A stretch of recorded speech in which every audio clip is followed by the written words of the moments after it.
একেখন সাঙিতে শহুদৰৰ শেষ যাত্ৰা কাৰো মুখতে মাত এটা নাই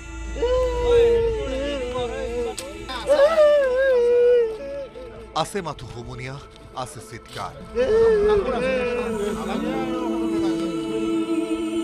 দুই সন্তানৰ মৃতদেহ সন্মুখত লৈ খুটাত হেলান দি বহি থকা এই মানুহজনক বুজাব কোনে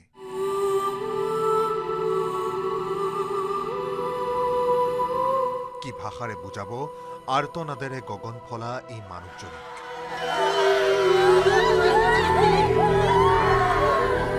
বৰ্ণনা কৰিব নোৱাৰা পৰিস্থিতি শব্দেৰে বান্ধিব নোৱাৰা কাহিনী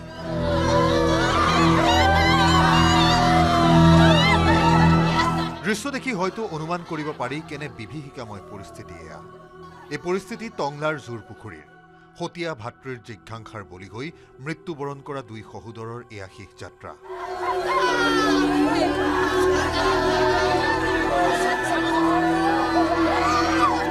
শুকুৰবাৰৰ পৰা নিখোজ হৈ আছিল দুই ভাতৃ কৌশিক আৰু গৌৰৱৰ মৃতদেহ উদ্ধাৰ হৈছিল শনিবাৰে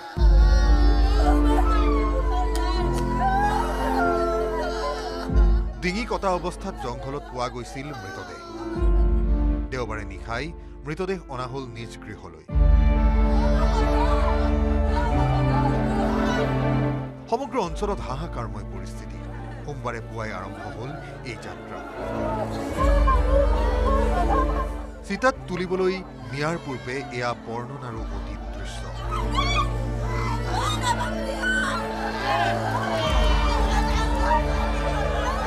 মাতৃৰ অচেতন অৱস্থা পিতৃৰ অৱৰুদ্ধ চিত্ত কোনেও কাকো বুজাবই পৰা নাই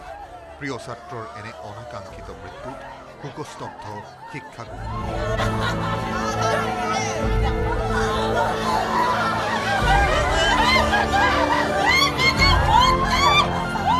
এটা পৰিস্থিতিত আমাৰ বিদ্যালয়ৰ অতি মৰমৰ আমাৰ ছাত্ৰ গৌৰৱ শৰ্মা আৰু কৌশিক শৰ্মা আজি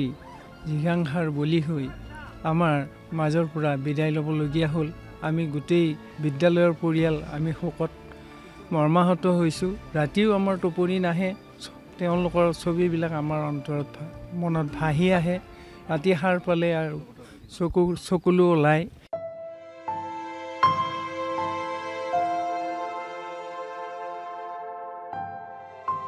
শোকাকুল পৰিৱেশৰ মাজতে পঞ্চভূতত বিলীন হল কণমানি গৌৰৱ আৰু কৌশিক শৰ্মাৰ মৃতদেহ শোকাৰ্তক পিতৃয়েই নিজ হাতে দাহ কৰিলে ক্ষত বিক্ষত পুত্ৰৰ নিথৰ দেহ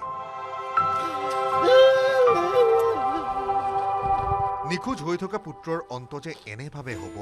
কেনেকৈনো জানিছিল এই দুৰ্ভগীয়া মানুহজনে সমগ্ৰ ঘটনাৰ দায়িত্ব স্বীকাৰ কৰিছে হতিয়া ভাতৃ নীৰজ শৰ্মাই হত্যাকাণ্ডৰ অভিযোগ অকপতে মানিছে ভাতৃ সন্তান নীৰজে চিতাৰ জুই জ্বলি উঠিল ভাতৃবৈৰীৰ শাস্তি বিচাৰি শতাধিক মহিলাৰ প্ৰতিবাদ চলিল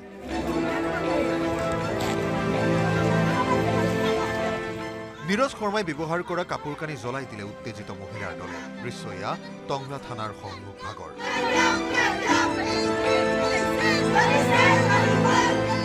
ভাতৃসন্তাক ৰাইজৰ মাজলৈ উলিয়াই দিয়াৰ সজোৰে উঠিল দাবী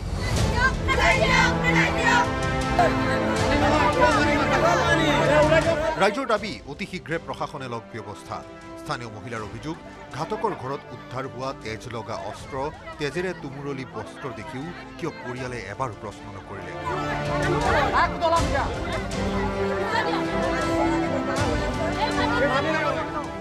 কি বুলি কয় দা কটাৰী তেজ লগা কাপোৰ পাইছে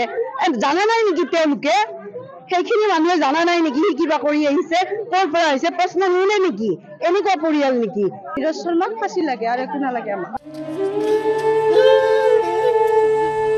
ঘটনাক কেন্দ্ৰ কৰি সমগ্ৰ টংলা উত্তাল বুকু কঁপিছে সংবেদনশীল প্ৰতিজনৰ থানাৰ আৰক্ষীৰে যুক্তিতৰ্কত লিপ্ত হৈছে স্থানীয় লোক একাংশৰ মতে এই কাণ্ড কেৱল নীৰজৰ দ্বাৰা অসম্ভৱ আৰক্ষীৰ উত্তৰ হত্যাকাৰীয়ে ইতিমধ্যে স্বীকাৰ কৰিছে এটা মুৰগি কাটা দেখিলে সেই উল্টি কৰে মই জানা মতে মানে ই নহয় নেকি আপোনাৰ মতে ই নহয় নেকি মই কোৱা নাই যে সি নহয় বুলি আৰু ই অকলে দুটা ল'ৰা 18-19 বছৰ ল'ৰাই অকলে লৈ যায় 12 বছৰ ল'ৰা 13 বছৰ ল'ৰা কাটিব লাগে ইমান সহজ নহয় অকলে যিহেতু আসামে নিজে স্বীকাৰ কৰিছে কিন্তু একাংশ ৰাইজে কোৱাৰ দৰেই যদি নীৰজেই একমাত্ৰ হত্যাকাৰী নহয় তেন্তে এই হত্যাকাণ্ডৰ আঁৰত আছে আৰু কোন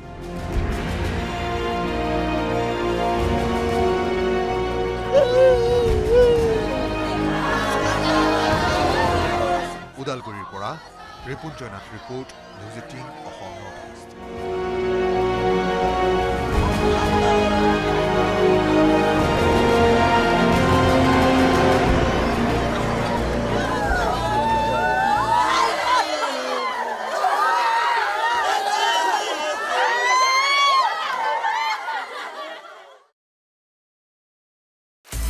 আপুনি বিচৰা বাতৰি পাব কেৱল নিউজ 18 এপত নিউজ 18 এপ ডাউনলোড কৰিবলৈ স্ক্যান কৰক এই QR কোড গুগল প্লে ষ্টৰতো পাব এই নিউজ 18 এপ